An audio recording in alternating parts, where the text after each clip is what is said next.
Friends, आज हम discuss करेंगे बेकर सिस्ट, जिसको दूसरे नाम से पॉप्लिटियल सिस्ट भी जाना जाता है। हमारे दिक्कत जो होती है वो घुटनों में होती है। जब हम घुटनों के पीछे जब हम देखते हैं तो एक गांठ प्रेजेंट होती है, सूजन जिसे कहते हैं, वो पाल्पेबल भी होती है, जिसको आप टच करके महसूस कर सकते हैं। ये क्यों होती है? ये बेसिकली आपके घुटने के पीछे एक कैप्सूल की लेयर होती है। जब आपके जॉइंट में से साइनोवियल फ्लूइड पीछे की तरफ बहता है और वो एक जगह जाके पॉप्लिटियल फोसा के पास जाके इकट्ठा हो जाता है और वहां से ड्रेन नहीं हो पाता, तो वो एक गांठ का रूप ले लेता है, जिसको हम बेकर सिस्ट या पॉप्लिटियल सिस्ट कहते हैं। अब ये होने के क्या कारण है? ये होने के कई कारण हैं, जैसे कि आपकी गठिया, आपके अर्थराइटिक चेंजेस होते हैं एज के हिसाब से, और आपका ओवरवेट होना, आपका नॉर्मल वजन से ज्यादा जब घुटनों पे लोड आना शुरू हो जाए, आपकी कोई मेनिस्कल इंजरी, कोई स्पोर्ट्स रिलेटेड इंजरीज, या फिर आपकी कोई पहले कोई इन्फेक्शन हुआ था जिसकी वजह से ये आगे जाके डेवलप हो जाता है। अब इसके क्या लक्षण होते हैं?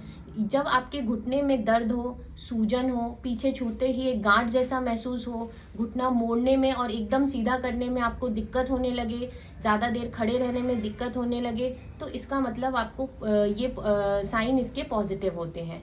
ये कैसे देखा जाता है?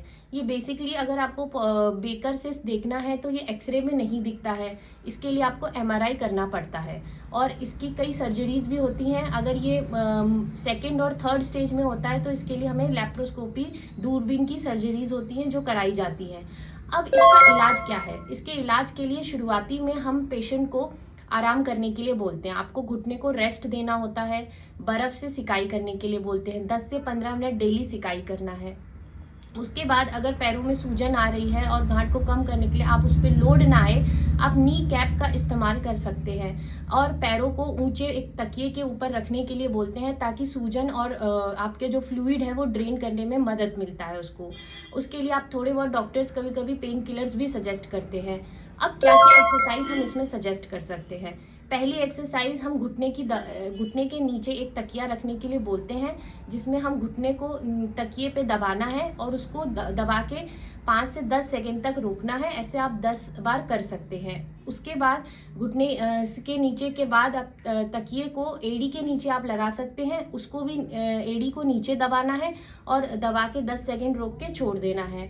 उसके बाद सीधा लेट के आपको घुटने को मोड़ना है और सीधा पूरा एड़ी को घिसते हुए पूरा मोड़ना है और पूरा सीधा सीधा घुटना फिर स्ट्रेट करना है।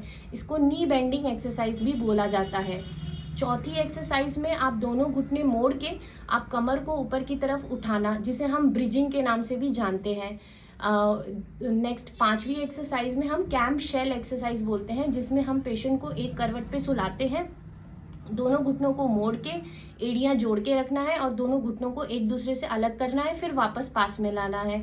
और फिर ये आपकी 5 एक्सरसाइज जो आप लेट कर सकते हैं। उसके बाद कुछ एक्सरसाइज होती हैं जिसको आप खड़े करके भी आप बता सकते हैं, जैसे कि आप खड़े होके काफ की स्ट्रेचिंग हम करवाते हैं, जिसमें हमें पैर को वॉल के पास रखना है और बॉडी को वॉल के पास लेके जाना है। काफ की अच्छे से स्ट्रेचिंग जब महसूस हो, उसको 10 से 15 सेकेंड रोक के रखना है। इसको हम 5 से 10 बार कर सकते हैं। उसके बाद एक मिनी स्क्वाट्स हम करवा सकते हैं, जिसमें हम पेशेंट को दीवार की सपोर्ट पे खड़ा करते हैं, हाथों को सीधा रखना है और 15 से 30 डिग्री के एंगल में उसको नीचे की तरफ बेंड होना है, जिसमें घुटने मोड़ने हैं, कमर को स्ट्रेट रखना है और होल्ड करना है इस पोजीशन को। इन चीज़ों को आपको अगर आप डेली करेंगे तो आपको काफ़ी पेन कम हो जाएगा। और फिजियोथेरेपी में हम कई तरीके अलग इक्विपमेंट्स भी यूज़ करते हैं, जैसे पेन और स्वेलिंग कम करने के लिए हम टेंस अल्ट्रासाउंड का भी प्रयोग करते हैं, जिससे कि हम पेन, सूजन और आपके जो मूवमेंट्स जो कम हो गए उनको इम्प्रूव करने के लिए एक्सरसाइज, स्ट्रेंथनिंग वगैरह करवाते हैं। अब इसमें आपको क्या नहीं करना चाहिए, क्या चीज़ें हम अवॉइड करते हैं? पेशेंट को हम सजेस्ट करते हैं कि हाई इंटेंसिटी और स्ट्रेनस एक्सरसाइजेस को वो अवॉइड करें, तो जैसे कि स्पोर्ट्स एक्टिविटी जिसमें रनिंग, जंपिंग ज़्यादा हो, क्योंकि शुरुआती स्टेज में ये इन्फ्लेमेशन को बढ़ाएगा और पेशेंट को फिर पेन और सूजन और गांठ बढ़ने का दिक्कत ज़्यादा रहेगी। तो इन चीज़ों को अगर आप ध्यान दें तो आप इसे केयर कर सकते हैं और इसको प्रिवेंट भी कर सकते हैं। Thank you for watching.